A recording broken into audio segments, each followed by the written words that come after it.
Hello guys, welcome to Song of Solomon week 5. We will be doing verses 8 and 9, chapter 1, 8 and 9. You can see I'm using my illustrating Bible for this week. I love working in her, and I love having the big page. So I am truly enjoying playing around in all my different Bibles in the study.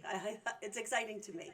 I have bad news in that my video recorder did not record any of the painting session for this week. I painted the whole thing and it had not recorded anything. So it's going to be a short video this week, and I'm so sorry.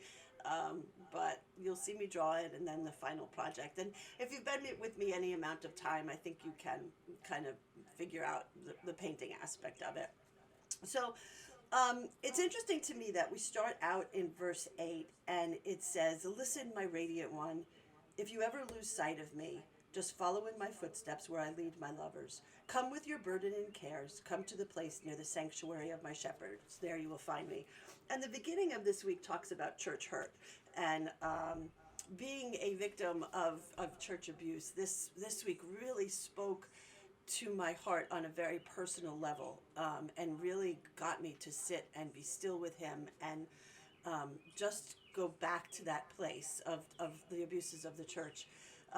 So we're going to get a lot more into this aspect of it throughout the course of our 39 weeks doing this study. So I want to concentrate on this horse today, because we'll come back to the elders and the hurt. And what it says is, "Let me tell you how I see you," Jesus speaking, or the bridegroom. "You are so thrilling to me. And to gaze upon you is like looking at one of Pharaoh's finest horses, a strong regal steed pulling his royal chariot." And excuse me, I love that the bridegroom says, "You are so thrilling to me." Because if you think about the horse and the chariot, the horse that's pulling the chariot is brave and is cared for and is able to charge into a battle, is able to hunt. But ultimately, the horse that's pulling the Pharaoh's chariot is being directed by the hands and the heart and the will of the Pharaoh. And what a beautiful place that is for us to land this week, that he says to us, "You are so thrilling to me."